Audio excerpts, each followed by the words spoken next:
Y vamos a leer la palabra del Señor el día de hoy en un verso que se encuentra en Primera de Reyes, capítulo, bueno, vamos a leer varios. Primera de Reyes, capítulo 22, verso 5. Este es un versículo memorable del Antiguo Testamento. Primera de Reyes, capítulo 22, verso 5, dice así. Dijo luego Josafat al rey de Israel: yo te ruego que consultes hoy la palabra de Jehová. Dijo luego Josafat, rey de Israel, al rey de Israel: te ruego que consultes hoy la palabra de Jehová. Josafat era el rey de Judá y él estaba haciendo una gestión, una negociación con el rey de Israel. Pero era tan importante lo que tenían que hacer porque se tenían que tomar decisiones, que entonces el rey de Israel, en un nivel de espiritualidad mayor que el rey de Israel, el rey de Judá le dice: Josafat, te ruego que consultes hoy la palabra de Jehová. Importantísimo, porque este es el consejo que nos debemos de dar uno al otro, nosotros el día de hoy también. Te ruego, hermano, que estás escuchando, que consultes hoy la palabra de Jehová. Te encargo, por favor, que no intentes vivir tu vida fuera de los linderos del consejo de las Escrituras. Y es algo que tú debes de hacer de forma continuada. Debes de tomar en cuenta que habrán entidades espirituales que procurarán por todos los medios que esto no ocurra, que tú consultes la palabra de Dios, que estés atento a ella, que la tengas en alta estima, que la consideres como algo prioritario.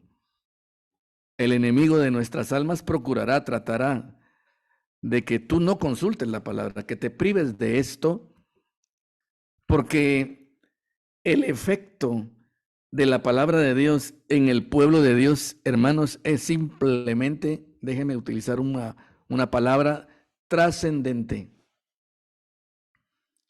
Es decir, es un efecto que no tiene efectos y repercusiones solamente de forma inmediata, de corto plazo, sino que de mediano y de largo plazo.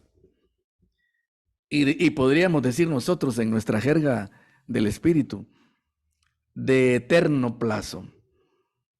Porque la palabra de Dios hace un efecto en nuestras vidas, por supuesto, inmediato, pero también hace un efecto de transformación, de cambio. Y por eso es que vamos a leer varios versículos donde consta, importante, consta esto, hermanos, que estoy afirmando. Y vamos a buscar básicamente 4 citas en el Nuevo Testamento y las voy a leer rápidamente. Efesios capítulo 1, en el verso 19, primera base bíblica, para aseverar, para asegurar, para indicar que la palabra de Dios en el pueblo de Dios tiene un efecto. Dice en el verso 19, ¿y cuál? Dice, es la supereminente grandeza de su poder para con nosotros los que creemos, según la operación del poder de su fuerza. Efesios 3:20, oiga, y aquel dice que es poderoso para hacer todas las cosas mucho más abundantemente de lo que pedimos o entendemos. Dice, según el poder que actúa en nosotros. Nuevamente está hablando de un poder que actúa en nosotros. Voy a leer ahora Colosenses 1:29. Dice así, el apóstol Pablo, hablándole a la iglesia, le dice: para lo cual yo también trabajo, luchando según la potencia de él, la cual actúa poderosamente en mí. Se podrá notar que nos estamos refiriendo a lo mismo, ¿no? Hay un poder que actúa en nosotros y está ampliamente repartida la evidencia bíblica acá en las Escrituras. Luego también tenemos Primera de Tesalonicenses 2:13 dice, por lo cual también nosotros, dice, sin cesar, dice Pablo, damos gracias a Dios de que cuando recibisteis la palabra de Dios que oísteis de nosotros, la recibisteis no como palabra de hombres, sino como es según en verdad la palabra de Dios, la cual actúa en vosotros los creyentes. Así que con esta contundente base bíblica, hemos leído 4 citas del Nuevo Testamento, podemos asegurar, podemos decir, podemos indicar que la palabra de Dios tiene un efecto poderoso en la vida de los creyentes. Yo he escuchado personas que hablan de los dichos de la palabra de Dios y quieren hacer una aplicación universal de esto. Una aplicación inclusiva. Se utiliza mucho ese término ahora, ¿verdad? Como quien dice, para no dejar fuera de esto a nadie. Yo quiero decirle algo, que esto no es inclusivo. Para toda persona no es. Esto es para el pueblo de Dios. Se requiere que para que la palabra de Dios haga este efecto, haya antes ocurrido el nuevo nacimiento. Haya antes habido esa fe salvadora.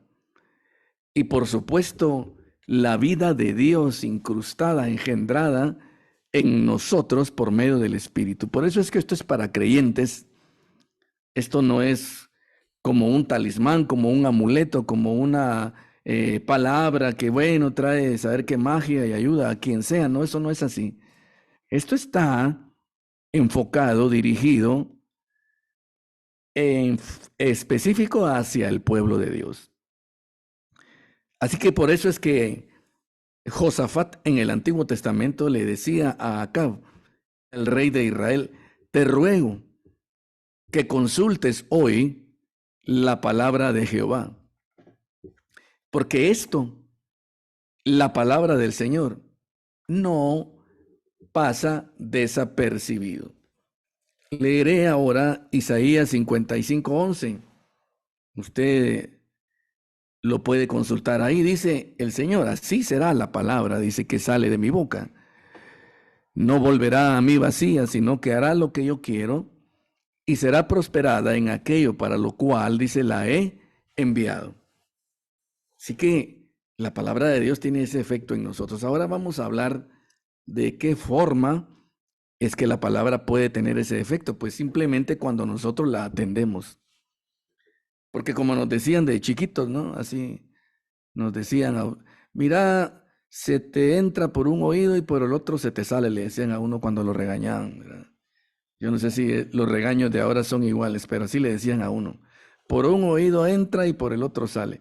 No, en el caso de la palabra de Dios, hermano, la palabra del Señor debe de entrar, por supuesto, a través de nuestras capacidades sensoriales y luego bajar al corazón para que esos dichos no sean solamente una información de la cual nos enteramos, sino que sea una vivencia a la cual nos enfrentamos, que haya de parte nuestra el esfuerzo de aplicar nuestra voluntad de manera que nuestra conducta se pliegue, nuestra forma de actuar coincida con el consejo de la palabra del Señor. Pablo le hablaba a Timoteo y le decía, mira, te ruego que te esfuerces en la gracia que es en Cristo Jesús. Cuando le decía que se esfuerce en la gracia, pues precisamente él hacía referencia al hecho de que los medios de gracia fuesen utilizados de forma eficaz y que los aplicara a su vida. Esos medios de gracia, hermanos, son el regalo de la palabra de Dios que tenemos. Hay otros. Uno muy importante también en la oración, son medios de gracia que el Señor nos ha dejado para que nosotros los utilicemos. Y el importante medio de gracia, que es un factor de transformación, que es la palabra del Señor, debemos de considerarlo, de tenerlo presente y de utilizarlo. Voy a mencionar algunos de los efectos bienhechores de la palabra de Dios en el pueblo de Dios, en el creyente. Esté listo porque esto atañe directamente a su vida. Esto tiene una repercusión directa en su actividad diaria. El primer elemento es que la palabra de Dios abre nuestros ojos. Abre nuestros ojos. El domingo pasado hablábamos acerca de Jonatán. Usted recordará, esto está en Primera de Samuel capítulo 14, y ahí lo que pasaba era que había un predicamento que existía, había una instrucción generalizada que se había dado. Saúl había prohibido y amenazado con anatema, con maldición, al que comiera pan. Una clara figura, el pan de la palabra de Dios. El día de hoy hay quien se mantiene ocupado para evitar que se consuma, que ese es el adversario. Pues el adversario tratará por todos los medios, como lo he repetido, de que tú no prestes tu oído a este momento en el cual se predica la palabra de Dios. Porque el enemigo sabe muy bien de dónde viene tu fortaleza, de dónde viene la entereza, de dónde viene la bizarría que en cierto momento puedes tú adquirir precisamente para repeler el ataque del maligno. En la narración bíblica del capítulo 14 de Primera de Samuel, lo que encontramos es a Jonatán no acatando la instrucción de Saúl, y habla de una miel que corría en el bosque, de haber sido, saber qué fenómeno natural, ¿no? Claro, de abejas y de todo eso, pero ahí estaba la miel y nadie podía echar mano de la miel, y dice que todo el pueblo desfallecía, porque claro, imagínense qué debilidad si no comían, no podían comer. Pero Jonatán alargó la vara, la untó con miel y la llevó a sus ojos y comió. Inmediato dice que sus ojos fueron aclarados. Y eso ocurre precisamente cuando nosotros acudimos a la palabra de Dios. Hermano, acuda a la palabra de Dios, como lo digo, para oírla, para leerla en su meditación personal, y luego, crucial e importantísimo, para aplicarla a su vida y que su actuar, su conducta coincida con lo que ella indica. Y entonces ahí se da el cambio, la transformación, y ocurre lo que estamos mencionando, porque entonces nuestros ojos se abren. Sí, y va a poder ver con claridad. Y luego entender con claridad. Tener un nivel, el correcto, de comprensión de los sucesos que acontecen a su alrededor. La hermenéutica correcta, la interpretación debida de las cosas que están pasando, la podremos tener. Les recuerdo el pasaje que hemos estado mencionando, Proverbios 24:5. El hombre sabio es fuerte, dice, y de pujante vigor el hombre docto. El hombre docto, conviértase en uno así, con doctrina, con conocimiento de la palabra de Dios. Eso produce una energía, un poder que va más allá de los resultados de cualquier experimento en la tierra. No hay nada que nos pueda dar eso. Solamente la comprensión, el entendimiento de las escrituras. Hermano, maneje con habilidad las escrituras, conozca la escritura, y eso se consigue solamente con la lectura asidua, constante, persistente de ella. Es más, en ciertos momentos, algunos pasajes importantes, según su consideración, apréndalos de memoria. Se va a sorprender de las grandes capacidades memorísticas que usted puede tener. A la memoria, hermano, le podemos meter tantísimo. Se lo digo por experiencia. Y esa palabra de Dios habitando y morando en abundancia en su corazón va a producir el efecto transformador. Así que la palabra de Dios abre nuestros ojos. Le quiero referir con cita en mano otra experiencia de un individuo cuyos ojos fueron abiertos. Segunda de Reyes, capítulo 6, verso 17. Un pasaje, hermanos, precioso, porque puede usted imaginarse lo que estamos viendo ahí. Primera de Reyes, capítulo 6, verso 17, empezando por el 15, voy a leer, dice, y se levantó de mañana y salió el que servía al varón de Dios. He aquí el ejército que tenía sitiada la ciudad con gente de a caballo y carros, eran sirios. Entonces su criado le dijo, ay, señor mío, ¿qué haremos? El profeta le dijo, no tengas miedo, porque más son los que están con nosotros que los que están con ellos.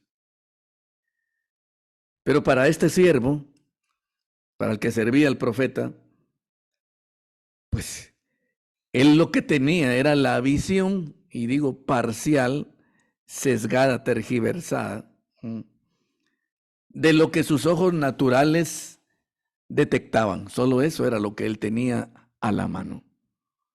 Entonces, Eliseo oró y dijo, te ruego, oh Jehová, que abras sus ojos para que vean. Entonces dice que el Señor abrió los ojos del criado y miró, y he aquí que el monte estaba lleno de gente de a caballo y de carros de fuego alrededor de Eliseo. ¿Qué ocurrió acá? Que este siervo no tenía los alcances porque solamente se dejaba llevar y caminaba en relación y en virtud de lo que sus sentidos detectaban. Oía los caballos, veía al ejército enemigo, pero hasta ahí. Y claro, con esa visión perturbadora, ¿quién no va a temblar? ¿Cómo no vamos a estar temerosos si lo que constatamos pues es la presencia del enemigo armado hasta los dientes que viene contra nosotros? Pero hay algo que ocurre en el creyente. Hay algo que tiene efecto en el pueblo de Dios y que lo hemos estado diciendo a través de las citas que leímos en el Nuevo Testamento. El apóstol Pablo, cuando se refiere a este poder en Colosenses capítulo 1, verso 29, dice, según la potencia de él, dice, la cual actúa poderosamente en mí. ¿Y qué es lo que pasa? Que la palabra de Dios abre nuestros ojos. La palabra de Dios es como un colirio que se aplica y nuestra visión mejora y cosas que antes no detectábamos vamos a poder percibir. Como el caso del siervo del profeta, que luego que el profeta oró por él, sus ojos se abrieron y lo que vio eran los montes que estaban alrededor de su villa, de su casa, blancos, dice, blancos, estaban gente de a caballo y de carros de fuego, que es toda una realidad, pero que está privada para el ojo natural. Por eso, hermanos, la palabra de Dios abre nuestros ojos. Sí, la palabra de Dios, hermanos, tiene esa peculiaridad, tiene ese poder. Luego que tú consultas la palabra de Dios, luego que tú la entiendes, luego que tú te acoplas, que te esfuerzas por vivir conforme a ella, entonces un poder tremendo se despliega y una capacidad de visión mayor adquieres. Tus horizontes se expanden de forma extraordinaria hasta los mismísimos cielos y puedes darte cuenta que hay una mano poderosa que está obrando a tu alrededor. Y puedes tener, como hemos dicho, una interpretación correcta, una hermenéutica exacta de lo que pasa contigo. Lo que sucede es que el Señor está contigo. Lo que sucede es que el ángel de Jehová acampa alrededor de los que le temen. Mire usted lo que dice el Salmo 91, no te sobrevendrá mal, dice, ni plaga tocará tu morada, pues a sus ángeles dará mandato acerca de ti para que te guarden en todos tus caminos.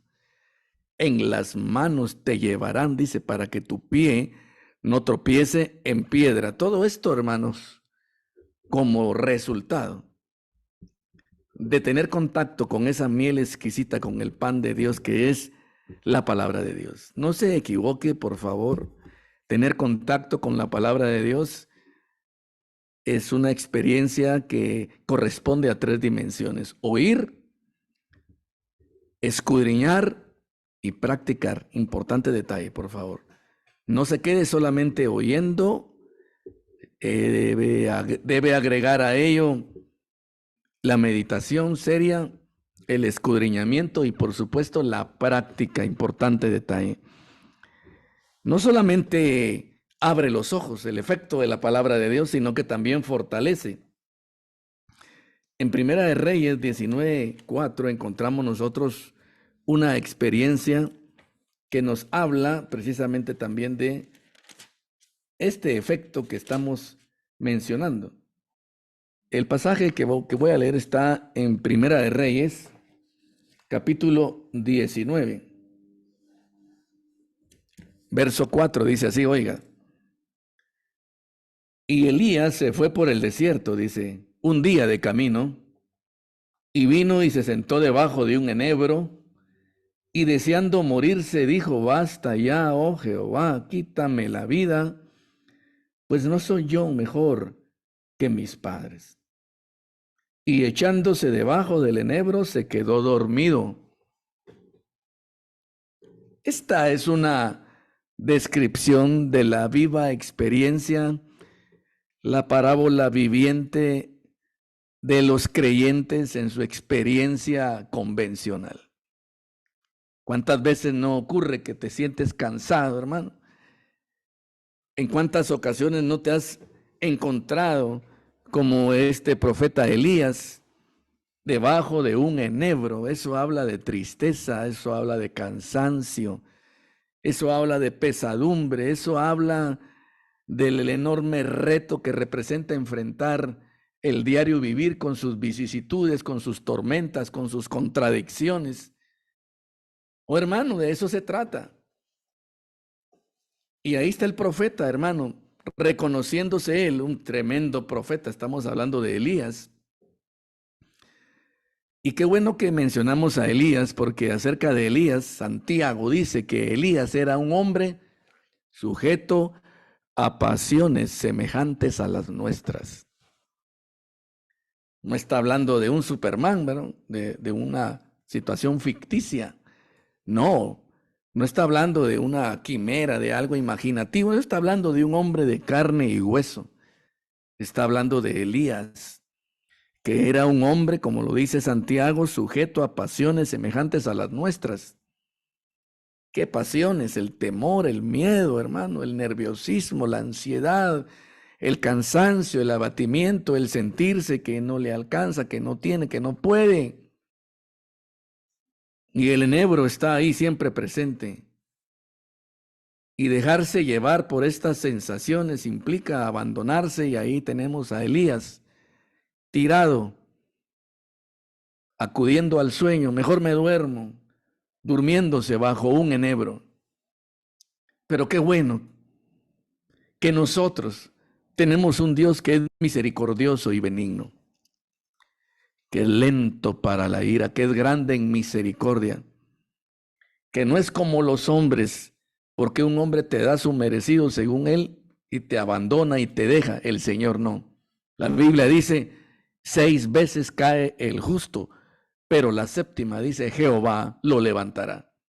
El Señor ha prometido, dice, no te dejaré ni te desampararé. Y mire qué fue lo que pasó aquí con Elías. Y he aquí, dice, que luego un mensajero le tocó y le dijo, levántate, come. Él entonces miró y he aquí a su cabecera una torta cocida sobre las ascuas y una vasija de agua, y comió y bebió, y volvió a dormirse. ¿Qué es lo que tenemos acá, hermano? Un mensajero de Dios enviado. Aleluya. Con mensajero aquí se utiliza la palabra ángel, que traducido de forma literal es mensajero. Un mensajero fue enviado con una torta de pan caliente. Eso es lo que indica aquí, sobre las ascuas, sobre las llamas. No un pan frío, no, un pan caliente. Y Elías lo come y comiéndolo, necio, se sigue echando a dormir. Hermanos, que así somos nosotros. Teniendo la vianda exquisita de la prédica de la palabra de Dios y aún la dejamos, hermano. Teniendo la oportunidad de ser fortalecidos con el poder de Dios a través de su palabra y somos descuidados en cuanto a eso. Eso es lo que implica esta experiencia. Pero dice, y volviendo el mensajero del Señor, otra vez lo tocó. ¡Hala, qué cosa más preciosa! Eso se llama misericordia. Le dijo, levántate y come porque largo camino te resta. Él se levantó y comió y bebió y dice, y fue fortalecido con aquella comida, caminó 40 días y 40 noches hasta Horeb, el monte de Dios. Qué tremendo, ¿no? Qué pan, ¿no? Qué arte culinario, ¿no? Qué fortaleza de aquella torta que se comió Elías, que le permite caminar durante 40 días, 40 noches. Aquí hay emblemas, hay hebraísmos. El número 40 en las escrituras significa el recorrido de una jornada santa. Eso es lo que significa.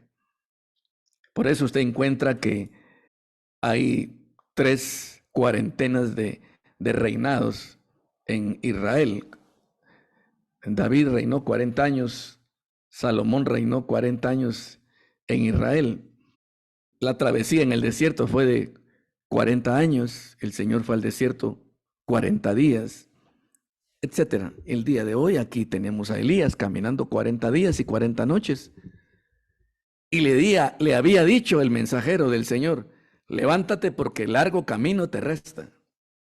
Déjeme decirle de parte del Señor, hermano, a usted que está escuchando esta predicación, levántese, coma y beba, porque largo camino le resta. No se puede si no se come el pan de Dios. Si no se come esta torta, no va a poder. Por favor, cómase esta torta de pan. Este pan caliente es para usted. Está diseñado no solamente para abrirle los ojos, sino para fortalecerlo, para nutrirlo, para permitirle adquirir la fuerza necesaria para enfrentar y para hacer frente al desafío y al reto que le toca vivir a partir de hoy. Largo camino le resta. Por favor, como le dijo Josafat a Acab, le ruego que consulte hoy la palabra del Señor. Ya voy terminando, hermanos. Entiendo perfectamente que tenemos un periodo breve para esto. Sin embargo, breve no significa no sustancioso. Voy a ir al Salmo 23 porque ahí vamos a aterrizar escarbando y descubriendo algo muy precioso que está aquí, hermano. Aquí siempre ha estado. Lo vamos a sacar a la luz. Salmo 23, verso 1 dice, Jehová es mi pastor, nada me faltará. Oiga, dice, en lugares de delicados pastos me hará descansar. Junto a aguas de reposo, dice, me pastoreará. Muy bien. Aquí, en el Salmo 23, está, pero como que escondido y reservado para nosotros, el pueblo de Dios, una lección muy linda. Porque le voy a comentar que la actividad del pastor sobre el pueblo comprende 2 actividades: el apacentamiento y el pastoreo. Esto está acá en el Salmo 78, verso 72. Dice, y los apacentó conforme a la integridad de su corazón y los pastoreó con la pericia de sus manos. 1000 años después de que se escribiera este verso, en Juan capítulo 21, el Señor Jesús a Pedro le dice, apacienta mis ovejas, pastorea mis ovejas. Nuevamente, la técnica pastoral que sigue vigente todavía el día de hoy. Esto es lo tremendo. Primero, apacentar y luego pastorear. Hablemos del pastoreo. Pues el pastoreo implica lo que a partir del verso 3 del Salmo 23, el pastor hace con la oveja. Dice, confortará mi alma, me guiará por sendas de justicia por amor de su nombre. Tu vara y tu cayado me infundirán aliento, aderezas mesa, unges mi cabeza. Todo eso es el pastoreo. El pastoreo es cuando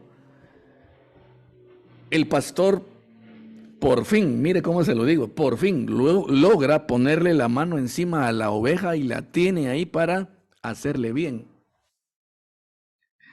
Así es, hermano. Pero no puede haber pastoreo si no hay apacentamiento. Porque el apacentamiento es el acto por medio del cual el pastor logra que la oveja se alimente. Si la oveja no se alimenta, la oveja no es trasladada al estado de normalidad ovejuno, en el cual ella se echa para descansar, se tranquiliza y comprende y entiende que está en las manos del pastor y permite que el pastor la pastoree. Pastorear implica entonces todas estas cosas maravillosas que nosotros esperamos que el Señor haga con nosotros. ¿Quién necesita que el Señor le provea? Eso es pastoreo. ¿Quién necesita que el Señor conforte su alma? Eso es pastoreo. ¿Qué es que el Señor conforte mi alma? Que Él me haga entrar en la zona del confort del Espíritu y yo experimente las mieles de su protección, de su seguridad, de su confianza, de que esté completamente seguro. Que no hay poder en este mundo que me pueda alterar ni llegar, porque es más poderoso Él, el Señor, que el que está en el mundo. Que son más los que están con nosotros que los que están en el mundo. Esa certidumbre, esa certeza, esa confianza solo viene después de que yo he sido alimentado, después de que yo he sido apacentado. Y acá en el Salmo 23 tenemos implícito el acto del apacentamiento y tenemos de forma explícita el acto del pastoreo. En el verso 2 está el apacentamiento y dice, en lugares de delicados pastos me hará descansar. Está escondido, hermano. ¿Por qué la oveja ha sido llevada al descanso? Porque previa ha sido llevado a los lugares de delicados pastos. Le explico esto, los pastos no son para que la oveja se eche sobre ellos, son para que se los coma. Los pastos escogidos, delicados, exquisitos, nutridos, frescos, tiernos. La oveja solo come ese pasto, el que el pastor le elija. Y luego de eso viene el descanso. Así que la palabra de Dios en nosotros nos lleva al descanso, nos lleva al reposo. Y cuando nosotros estamos reposados, hermano, estoy terminando ya, voy a leer acá Isaías 58. ¿Qué pasa cuando hay descanso? Oiga atentamente, por favor, tiene una coincidencia, esto se llama correlación, con lo que explicábamos la semana anterior. Dice Isaías 58, hablando del reposo. Si retrajeres del día de reposo, verso 13, tu pie de hacer tu voluntad en mi día santo y lo llamares delicia, santo, glorioso de Jehová. Y no anduvieres en tus propios caminos, ni buscando tu propia voluntad, ni hablando tus propias palabras. Entonces te deleitarás en Jehová. Y dice el Señor, yo te haré subir sobre las alturas de la tierra y te daré a comer la heredad de Jacob tu padre, porque la boca del Señor lo ha dicho. Le dejo este pasaje para que lo examine después con detenimiento, Isaías 58 del 13 al final. Aquí está hablando de que si nosotros entramos en el descanso del Señor, lo cual ocurre, por cierto, solamente cuando ha permeado la palabra en nosotros, entonces Él nos hará subir sobre las alturas de la tierra. Y el poimai, nos recuerda la palabra griega que le expliqué la semana pasada, entrará en vigencia. El poimai no es la visión panorámica, donde usted no puede ver solamente su situación personal problemática, sino que tiene una mirada panorámica. Por eso se logra solamente cuando Él nos hace subir sobre las alturas de la tierra. Cuando estamos en lo alto, miramos para abajo, hoy miramos nuestro problemita insignificante, ni vale la pena preocuparse por eso, porque hay un gran Dios que tenemos nosotros como respaldo y su poderosa mano, el trazo y la señal de su obra a nuestro alrededor, que propende por el bien, que propende hacia nosotros para hacernos bien. Las palabras del Señor son estas para su pueblo. Mis planes y mis pensamientos para vosotros son pensamientos de bien y no de mal. Aunque sus pensamientos son demasiado elevados y en dimensiones muy bajas, no los podemos comprender. Oh, mi hermano, yo dejo esta enseñanza hasta aquí el día de hoy. Considero que el mensaje está dado. Te pido que hagamos una oración y que pongamos nuestras vidas delante de Él y que tomemos el consejo muy en serio, hermanos, de consultar y de vivir conforme a la palabra del Señor. Vamos a orar. Padre Santo, te damos gracias, Señor, por estos momentos maravillosos, preciosos, muy esperados en los cuales tu palabra es enseñada y es expuesta. Oh, te pedimos cada uno de nosotros tener la docilidad, la sencillez, la humildad, Señor, de acoplar nuestra conducta a lo que tu palabra indica. Permite que esta semana que tenemos por delante sea una en la cual podamos ser practicantes, Señor, de tus dichos, de vivir conforme a ellos, para que ese poder que tú has prometido, Señor, para que esa unción poderosa de tu Espíritu que actúa en nosotros, trabaje transformando, abriendo nuestros ojos y dándonos esa fortaleza que necesitamos para enfrentar estos retos de todas las semanas, los retos de la vida convencional, los retos del diario vivir. Te lo pedimos, Señor, dándolo por hecho, porque te lo estamos pidiendo en el nombre de Jesús. Amén y amén.